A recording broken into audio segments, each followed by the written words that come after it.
Welcome to Revive Ministries Podcast. As we continue to go into May, I'm always reminded, as I say each episode, how far we've gone with mental health, but also how much more we still need to go. There's an African proverb that I keep mentioning. I used it last month, but it goes this way: if you want to go fast, go alone. If you want to go far, go with others. It's important of the communities that we are in. It gets kind of difficult, especially sifting through all those barriers that can be there working the mental health field. I know that it's not as easy, but at the same time, we get kind of stuck in the minutia of what sometimes mental health isn't. A lot of times, mental health is something that we think is distant. It's a diagnosis, but a lot of times it's really just the people. I last year I used the theme of remembering our names because that's the first thing that we're given to when we're born. So I want to humanize those who are suffering, the people who around them, their families.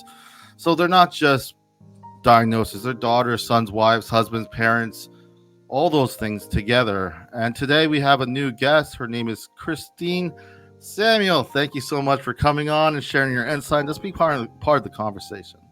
Thank you, Robert. It's a pleasure to be here.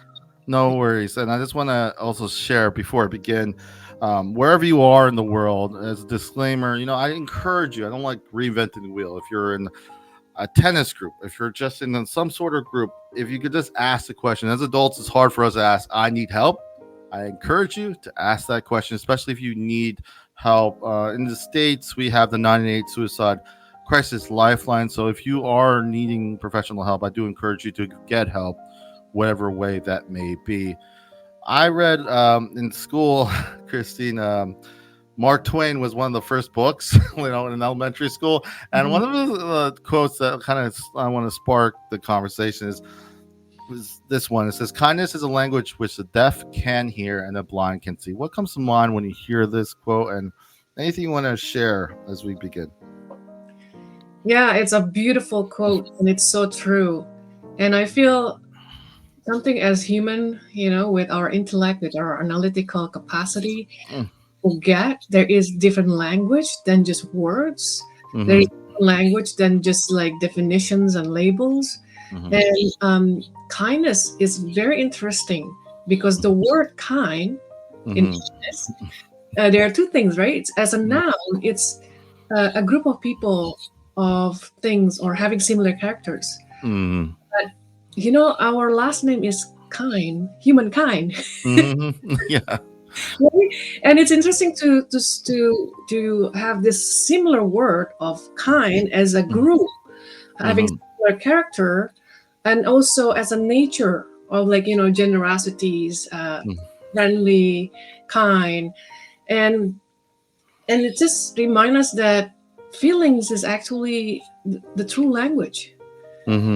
Sometimes when we sit down or we are in silence, we also communicating, and I believe in mental health, in this kind of situation, to help people in the mental health is not just about, hey, you'll be okay, don't worry, everything will be fine, right? That's kind of human habit. Even sitting with them in silence and really understand, or seeing them as human without even saying anything, it's meant something, and that kind of kindness and even silence in a kind way, it can be felt. It's a heartfelt thing. So for me, it is true. Even with animals, right? We can be kind. Animals know when we're kind to them. So kindness is definitely universal language that goes beyond words, beyond thoughts. I totally agree. I was at a conference recently, and I remember one of the speakers. He's a licensed clinical social worker for veterans. Veterans with PTSD, and he said, there's obviously people know about Freud and Jung, but Adler was something he mentioned, belonging. And one thing I liked what he said is, like, a lot of times we ask, will you fight for your client or your person you're supporting? And the other question he asked after that I thought was compelling. Will your client or the person you're supporting fight for you? It kind of goes back to the like the when I was in the military, it was like the battle buddy. But a lot of times, like you're right, it's not just saying you're going to be fine. It's knowing that you show up. A lot of us don't know what to say or what to do. It's like, will you show up? And mental health is messy. I do appreciate you mentioning just how it's not just having the answers; is being present when the Mhm, person needs you. Uh, mhm. one person who I keep thinking about, I know growing up, I saw a lot of his movies. Robin Williams. Robin Williams is he always makes me like smile because he was always so you know energetic and just he had this presence about himself in the movies. And he has this quote. He says, everyone you meet is fighting a battle you know nothing about. Be kind always. For me, obviously we know what happened later, but it just shows the understanding Robert Williams had at the time of what was going on. And he just didn't take he didn't just say, oh, this he he knew that people were fighting because he knew he was fighting a battle himself. So, what comes to mind when you see this quote, or anything you want to add that I've said, or you want to even, I don't know, mention more of or emphasize?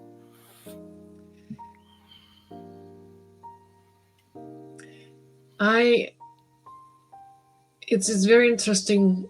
It's very sad, Mm-hmm. right? Mm-hmm. To hear, once it happened, when we know, like, we get so entertained. I remember when Mm-hmm. I was a kid, he was in the movie where he was an alien, like, Yeah, yeah, yeah. I remember that. Yeah. So, and how gentle, beautiful soul mm-hmm. experienced so much pain and loneliness inside. Yeah. Uh, and I think we all have inner world, like we all have inner experience that sometimes we don't tell people. Yeah. But no matter what happened in our stories, Mm-hmm. we have a different experience. But we felt what it feels like to be lonely. We felt Yeah. what it feels like, not being heard. We felt what it feels like to battle with our own inner conflicts. I mean, it's not just people who have mental health. Like, everyone Mm-hmm. Yeah. have Yes. that conflict within them. And I think if we understand how it is working with ourselves, Mm-hmm. we can at least see others with their own experience inside. I remember I had a guest a while back, and it was an interesting conversation because he mentioned something that a lot of times we're in the world where we're in a time where my value is hinged on how busy I am. Really, the more busy I am, the more value I am, and like there's never that kind of. But what I would like to say, he said, is a lot of times we always look at the well-adjusted friends. We have our friend groups. We have the people who are like, "Oh, he's so happy. He's always there. Being concerned, being so nice." A lot of times, we assume that they're doing well. I would say check on them. A lot of times, like especially now, even someone who's very good at, let's say, piano. A lot of times he or she doesn't know he's good at piano or music. A lot of times they're just in it. So a lot of times feeling appreciated sometimes takes that extra effort, especially nowadays. I don't assume that someone just knows that they're good at something just because they are good from the outside. And then so I feel it's how we communicate can also be a very good support, and being kind is being that intentional force to be like, hey, not just assume just because a person is bubbly and nice and always kind of, oh, we can't wait till this person comes. But like Robin Williams says, and like you were saying, we're all fighting our own battles inside. So I would say I try, to be intentional when I do think about not just, oh, this person's doing well just because I see he's doing well, actually checking on each other in that manner. I don't know. Just want to throw that out there. Um, any thoughts? Anything you want to add, or Yeah. I also want to add something because I've been facilitating deep listening practice for the last 3 years, Mm-hmm. just to help people to listen to one another and listen to themselves. And what I found that most things in the world are missing is when we meet friends and sometimes family, sometimes Mm-hmm. just friends. We talk about things. We talk about the sport, the win, the sport competitions or work or things outside. But we rarely speak from the inside. We rarely speak from our heart. So Mm-hmm. for me, I would, for friends of a friends, Mm-hmm. I would encourage all of us to learn to speak authentically, from Mm-hmm. us, to be vulnerable, to allow ourselves to be vulnerable. I don't feel well because da da da, because that would encourage people to open up as well. Yeah. Yeah. One thing I also noticed a lot of times, the idea of emotions is always kind of has a bad rap. We don't want to follow our emotions on everything. We might get ourselves in a lot of trouble. But let's say I was upset with you, Christy, for example, Mm. and then I find out in reality it wasn't anything to be upset about because you didn't do what I thought. But what I thought you did, I responded disproportionately angry to what you said.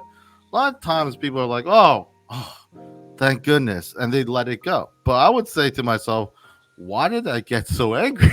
Why was this? Don't let it go because it can actually tell you a little bit more about what's going on with you.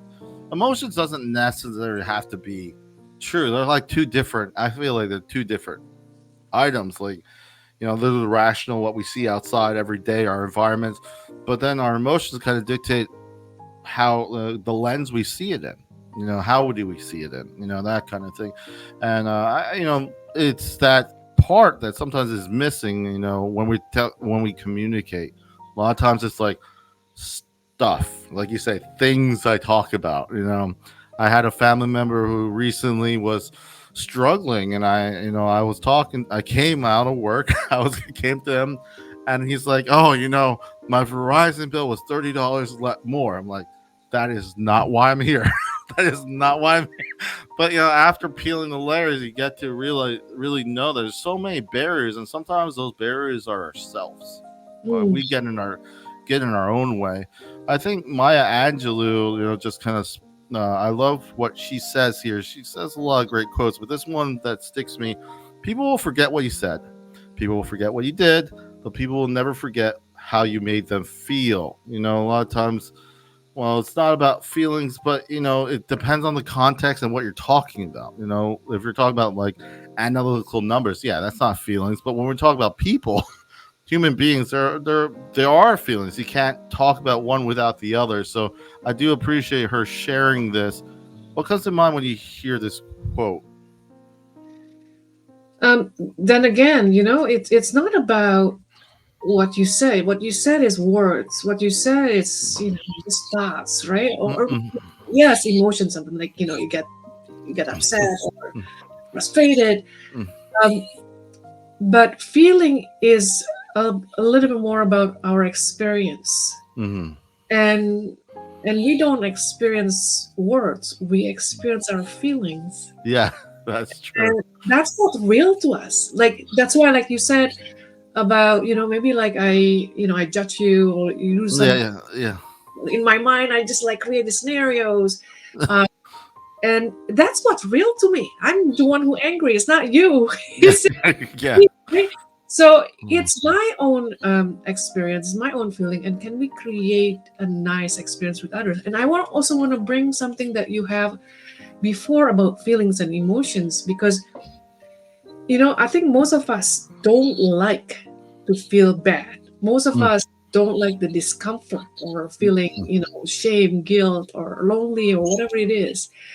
And we tend to, in our society where we don't never really talk about our feelings, Mhm. it's really hard with I think people feel, and people have discomfort with feeling because we reject what we feel, Mhm. and that rejection create even like amplify what we feel, because Mhm. we judge what we feel. And Mhm. a lot of this spiral of mental health is like we reject what we feel. So how can we learn to see feeling or emotion as data, right? Because it's allowing us to, hey, like when we get hurt or we fell down, or when we touch a hot stove, we get hurt, it's hot. Yeah. It tells us, hey, it's dangerous there, be careful. And I think, like what you said, a lot of our feelings can direct us for healing. What I mean is, for example, yesterday I came home. We went to outer town, came home, like we brought our cat and dog, and my son took the cat from the car, and the cat was behind me, and he scratched me. It just it's not unintentionally, but he scratched me, right? But I suddenly get angry and I hit the cat. And I was like, why would I? It's so automatic. I get angry, and I felt, where did that come from? Like why I was so angry, and this hand is like eating the cat back. Then this is what I meant about, what is in, like, can I be curious with that? What is going on there?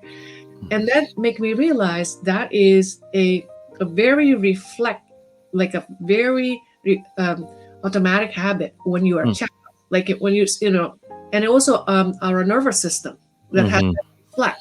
And anger, and I just realized anger is not that bad. What I mean is, like, when we get attacked or we get hurt, the immediate reaction is to get angry, to protect yourself, or fight. But then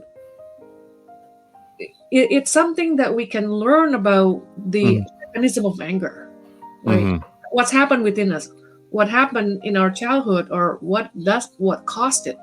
Because most of the time what we feel, especially the negative one, or we call it negative, is the feeling that is not new. It's been there over and over again. We create a different stories, but the feeling is the same from our past traumatic experience. Yeah, and I it's also, you mentioned before, I want to touch, language is so much different. Like I'm half Puerto Rican, half South Korean, funny enough, right?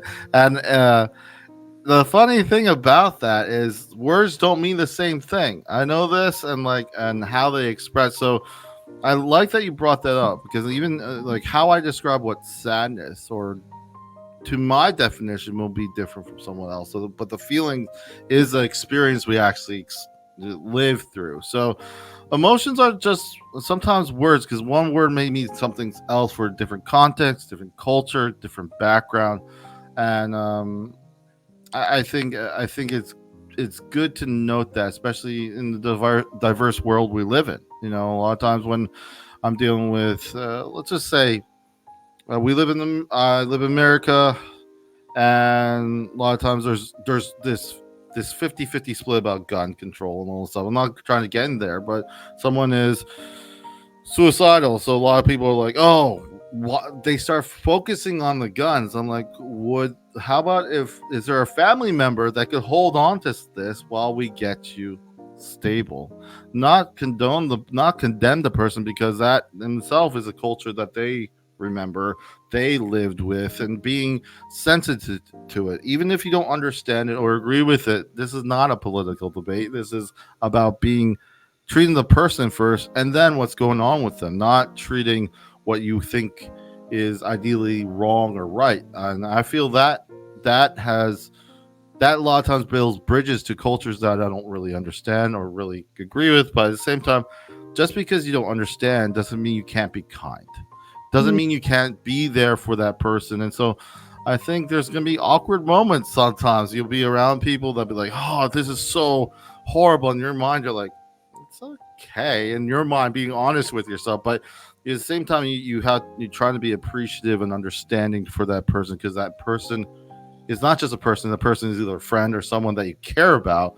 So even though you don't understand it, you can still be kind and supportive to that person, if that makes sense. Yeah. It's interesting what you're saying, treating the person, right? Are we treating the person? Are we treating, for example, like I get cold, right? Yeah. Are we treating, and I take medication, for example. Are you treating me because I'm wrong because I was getting a cold? Yeah. Or you're treating the symptoms of cold, the part of you that needs some help. Yeah. And if we can kind of see that, the mental illness, right? And when in judgmental and reactive mode, we blame the person, Yeah. right? But if we can look inside, if we can kind of like the theme of this month is like remembering our name or remembering your name.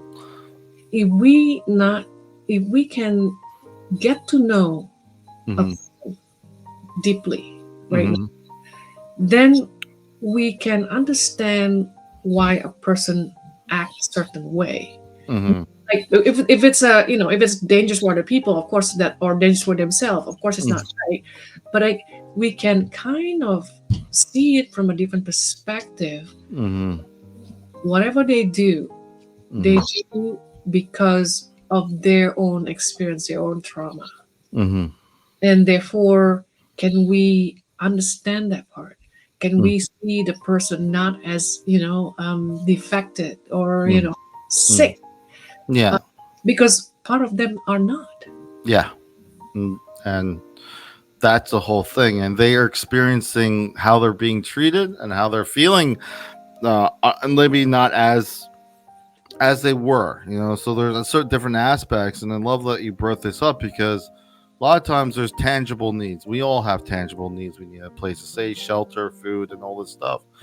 A lot of times people want to artificially build independence by putting someone else somewhere else with their own space. But what I find a lot of times is the person's like, I'm miserable here and right now. I don't feel very comfortable. You moving me somewhere else, it just feels like I'm pushed away. What a different perspective. Another person, the family members will be like, oh, we're going to put our resources together, get this person their own place to be independent. But they're not there yet. You're going to say they're not there yet. So a lot of times that conversation needs to be made. But I want to switch gears real quick. And a lot of times I have new guests, which I love, and also returning guests. But I want to give an opportunity for you, Christine, to share what brought you to what you're doing today, a little bit about yourself to those who are listening, and any plug you want to give and all that stuff. Fire away, and then the floor is yours. Okay. I grew up with I didn't know this until I was in the mid-30s that I was basically experienced a high functioning anxiety through all my life. I didn't know. I thought that's me, it's my character, this is the way I am. I didn't know that. So living in a very place where it's so, everything you do, you're not really trusting yourself. Like, did I lock the door? Go back. A lot of self-critics, and it's really affecting my body, like autoimmune disease based on that. And that is basically a turning point when I realized, hey, what? Can I have more self-awareness? What is happening in me? Why does it happen like this? And then I start learning about how mind affecting the body, how body affecting the mind. And that's basically the journey, the healing journey I go through. I went through mindfulness. And about 3 years ago, I left my 20 years plus career to basically follow my heart. And what I felt is, I really want to put myself, what is behind fears. When you left a steady career, having paycheck right? Mm. Bi-weekly, and suddenly like it's hard. It's Mhm. Mm. there's so many, and I felt like it's just all of us have fear of the unknown, fear Mhm. of uncertainty, fear of making the wrong, move, Mm. fear of like abandonment, whatever it is, right? Yeah. Fear of getting sick. So what I did was like, what is this? What is behind all of this? So I start a journey of also writing a book, and the book is called The Heart Space: Living with Grace and Ease in an Era of Uncertainty. Mm. And what it is it's exploring the inner works of the mind, like uncovering what is the roots of fear, Mhm. and introducing the way of being that thrive in time of change. Mhm. Because in our society right now, everything comes instantly, right? Everything Mhm. is instant, and we get anxious a little bit. We go to social media and we scroll, Mm. right? Yeah. We avoid our, this pain that we have, loneliness that we have, and we Mm. go through addictions, or use something else to live, to really take the pain away. Mhm. And what I found is the cause of it is because we're using the head space so much more. We rely on our head space, which is our critical thinking, Mhm. and those places in our Mhm. head is really actually a survival mechanism that we have Mhm. related to that. Mm. So if you don't feel safe when you're in survival, you need to really put yourself out, disconnect yourself, Mhm. yourself. You separate yourself from the crowd because you want to protect yourself because it's not safe. And what happened in that is we become hyper vigilant to think about what's wrong. Mhm. What if it doesn't work? What if it is? What is that person gonna hurt me? What is well, because the bad experience before. But Mhm. that's basically how make humans survive in Mm. 200 years, right? Like if we see a snake, poisonous snake, Mhm. alive, and you mistakenly seeing it as a branch, Mhm. you're going to die. But Yeah. you see it a branch as a snake, Mhm. you Yeah. you'll be okay. It's just a wrong interpretation, right? Yes. So our brain has been uh, wired to always look for what missing or lack.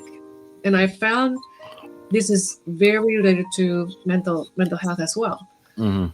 But we have other capacity where I call it the heart space. And I Mm. introduce this to your audience today. Mm. Um, and this is from my book, and I want to leave this to you. Mm. The heart space is a gentle holding space where all feelings, thoughts, and sensations are welcome. Mm. Space where we can have a loving relationship with our complexity and contradictions. No Mm. pushing, no pulling, just is. Through this deliberate, gentle holding, a Mm. different kind of intelligence and clarity emerge. Through the experience, then we finally understand from the core of our being, Mhm. relationship with ourselves, others, and the planet, that we are enough, whole, never alone, and always interconnected. Mm. And I want to add something else too. That we are not broken. You are Mm. not broken. Mm. We are in unintentionally create so many cuts in our thinkings that Mm. we end up working against ourselves. Like the Mhm. thoughts that appear in your mind, right? Sometimes it's like, oh, I Mm. don't control with what I think. Do not require fixing or control. They only require understanding. Mm. And would you cultivate a loving relationship with all your glorious complexities? Mhm. There's nothing left to fix. Instead, you will return to harmony as a unified whole. And I wanna add something here. What if Mhm. our well-being is innate? What is every human that's born here? Mm. What inside us have a innate well-being? And what if we get to know ourselves even more? We Mhm. can remember what if every day we spend time to remember who we are, to Mm-hmm. remember our names beyond labels, beyond mental health or analysis, psychoanalysis label, but Mm-hmm. who we truly are as human being. You know, Mm-hmm. we all have time where I don't know. I don't know, Robert, if you like the most beautiful, the most happiest, the most joyful time in our childhood, Mm-hmm. right? Before things happen, before Yeah. difficulty. Yeah. If we can go back to that, because Mm. it's already happening within us, and we can retrieve that back and feel the feelings, Mm-hmm. and we will have, I feel like we will have some that is not all bad, it's not all gloomy, but once in a while, even like when we see the sky, we see the Mm-hmm. birds, there's this kind of joy without any reasons. Yeah. When you're talking about that age when we're really young and happy, it's like, who's the best singer? Everyone raises their hand. Who's the best dancer? Everyone's the best dancer. And then you're pre-teenager and it's done. But you know that. So it is. There's a lot of wisdom when you look back at the children and how they react to things, and just that moment of, because a lot of times we try to. There's a lot of things we can't control, like in a way, like very much a lot of things that kind of ruminate and are. And I'm not saying for everyone, but kind of cycle are the negative thoughts that we really have no control over. Sometimes with a society that's focus is on convenience. Let's just be honest, and like speed. One thing I said this one example. I think it kind of shares what you're kind of saying. Let's say I'm a basketball player, okay, in high school, and I really wanted to like make it to be an NBA champion MVP. And there's two possibilities that will happen. One, I won't make it. One, right? The other thing is, and more tragically, I said this before, is I may hate basketball.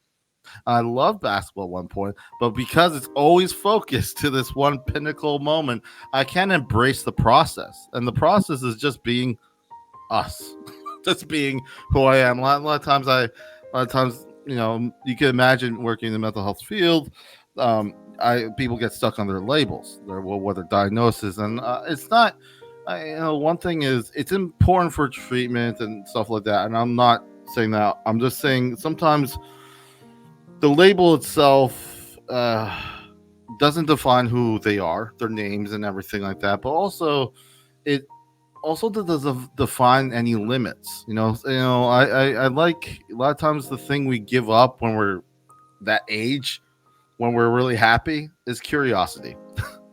Staying curious, I think, create questions, and these problems that we face are needing a more creative approach to answer them, because how I would answer a problem right in front of me is not generic step one, step two, step three. And that's, I think, sometimes where we get tricked in the idea that our personal conflicts, our personal things have to be done internally through the processes, through us, not through any other means. And I do, those who are listening, all the all the links will be in the notes, so you could check out more of what Christine Samuel is doing. Thank you so much on sharing a little bit on that. I want to segue on some things. This is Mental Health Awareness Month. By when this episode is airing, it'll be near the end of it. So there's some notable kind of, I would say, quotes that make me think about mental health, especially today. Jonathan Harnish says, "The strongest people are not those who show strength in front of the world, but those who fight and win battles that others do not know anything about." I think that's what we'd be kind of saying. But you mentioned vulnerability, and this came to mind. Brian Brown says, "Vulnerability sounds like truth and feels like courage.